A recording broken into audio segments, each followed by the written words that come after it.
All right, we are finally putting Re-Ray Outdoors back outdoors, except this video is probably going to be on Re-Ray every day because my channel names make no sense. We are actually on a road trip. We just flew into Albuquerque. I knew I should have made a left turn at Albuquerque, New Mexico.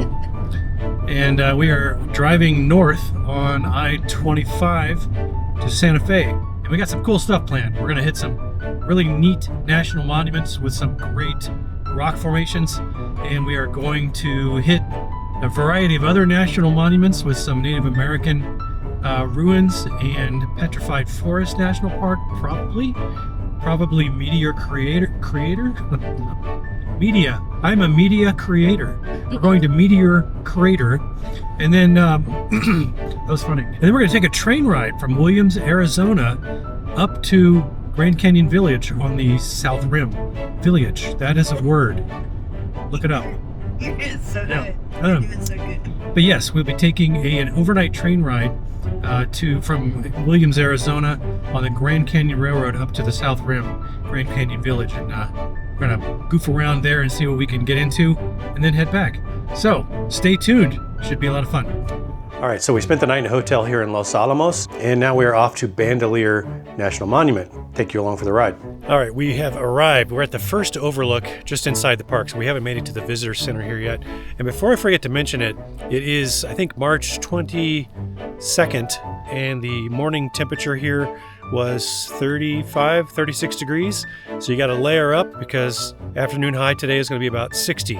So kind of a transitional season here temperature-wise, and you got to be prepared for freezing temperatures and pretty moderate ones as well. But this is a beautiful canyon overlook here. Let me give you a closer look.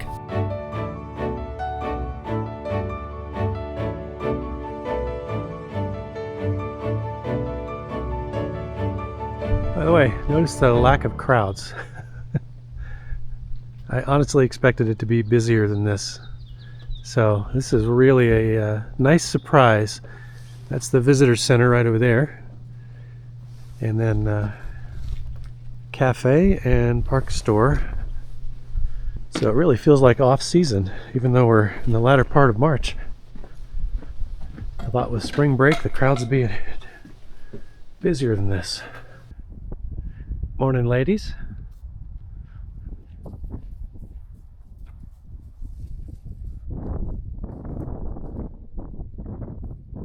So we're starting the Pueblo Loop Trail, which is accessible right here from the visitor center.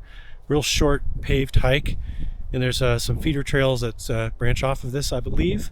Something to be aware of. This is like anywhere from 5 to 6 or even maybe 10,000 feet elevation if you get to the peak of the park. But average is probably 6,000 feet elevation. So if you're from an area like Ohio, for example, where the average elevation is probably 400 feet, big difference. You will definitely feel it when you are walking on anything resembling a slope. So just be aware of that. Take it easy, drink lots of water. So this is the canyon we did the overlook on. So it looks like we'll be walking through that canyon on this short loop trail.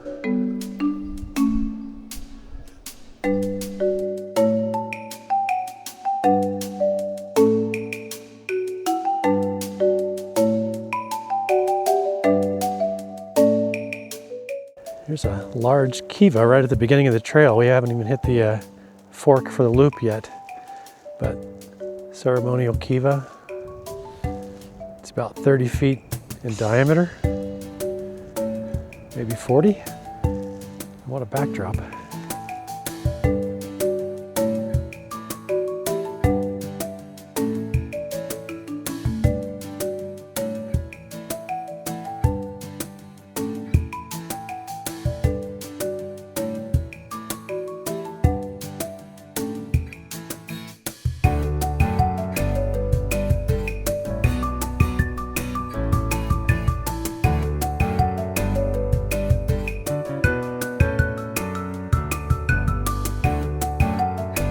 Apologize for the heavy breathing, but here you can get a sense for that little Pueblo we just walked through.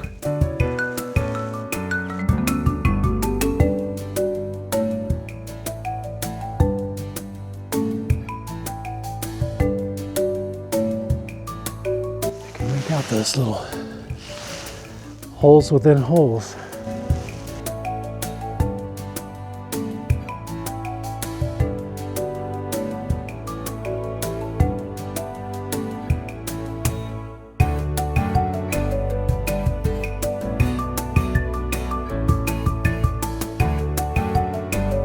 Very cool.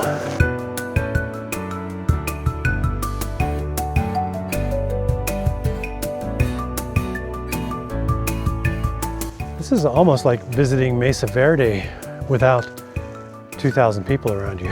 This is pretty darn cool. And this is a self-guided tour of these ruins.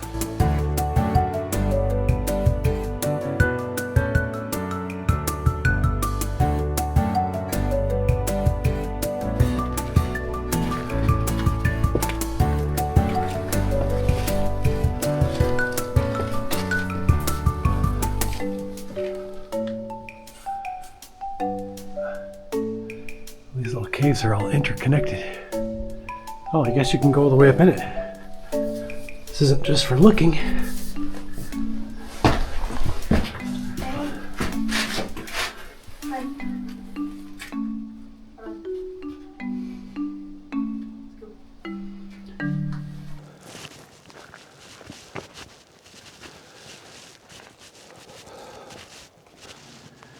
Yes, this is like the beginning of Longhouse.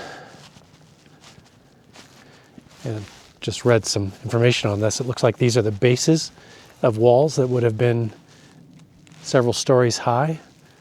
And these little linear lateral stone holes would have been where they anchored like roof beams to support the roofs of these. And of course this would have covered this whole wall, and you can go back into the caves and it overlooks all of this. And that Pueblo complex is down there, only about a quarter mile or so. So this is easily one of the most accessible loop trails I've seen. I mean, it's mostly paved, like sidewalk paved. And then right now we're on sort of a crushed gravel surface. So very, very accessible, but lots of stairs. So be aware of that.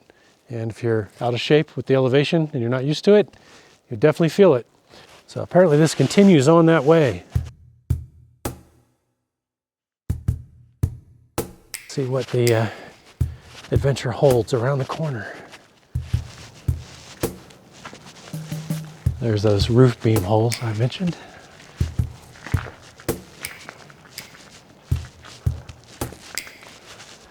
I mean, seriously, how often do you have a place like this all to yourself? And I am not complaining. Look at all the roof support there was along this one. There's like 1, 2, 3 levels.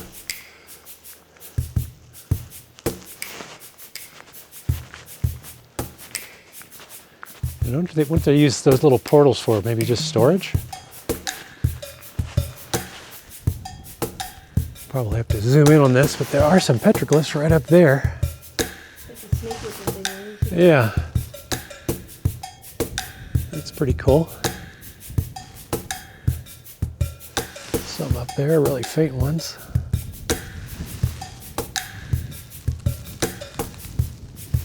Yeah, that's fantastic.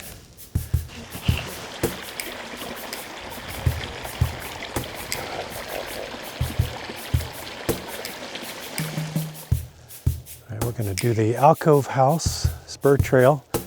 It's a half-mile level trail. Looks like there's some cool stuff with ladders and stairs. A little bit of peril? Just a little bit of peril. Have I mentioned how much I like not having hundreds and thousands of people around all the time? I don't know if I said that before. That is definitely a selling point of this park, at least this time of year. Yeah. It's kind of like we're walking through a little desert oasis. Reminds me of some of the points in Canyonlands where it's just so barren until you get down inside one of the canyons, and then suddenly you hit stuff like this.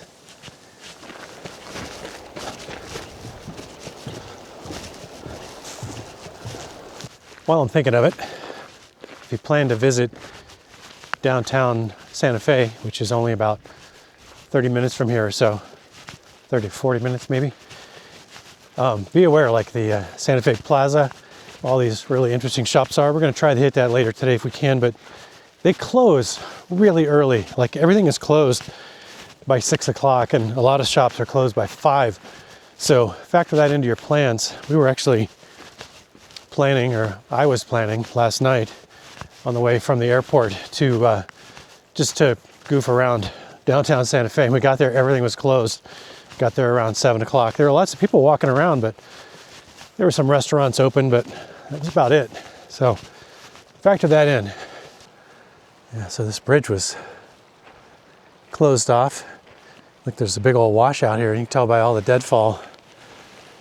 It must have had a pretty hefty flash flood come through here not so long ago. It dumped all this debris right here. Man, this view just does not get old. Yeah, once again, you can see how this is eroded here from the massive amounts of water that must come down this canyon from time to time and just come plowing through here. And again, look at all this driftwood. Probably be a scary thing to witness if you were down here. You'd have to run for higher ground pretty quickly. All right, we got 140 feet of vertical trail here via ladders to scale. So for obvious reasons, I am going to stow the camera to make sure I have 2 hands at all times. So I will see you at the top. All right, that's where we're headed. People coming down.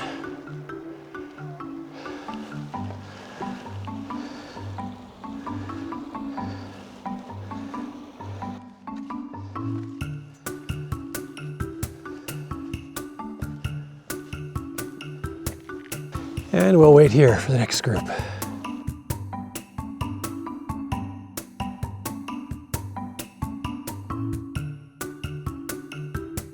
All right, we got 2 more segments, one long one, one short one, and I think we're up to the top.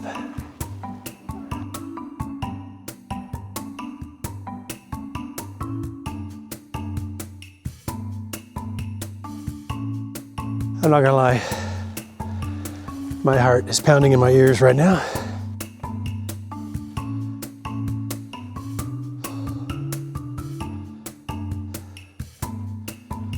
Little Kiva.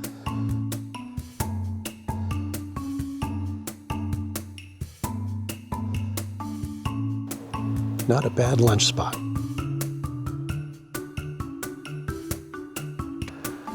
So you can see more of these roof beam supports. So they must have had actually walls and rooms here. There's some stones that were part of something. All right, back to the ladder of doom.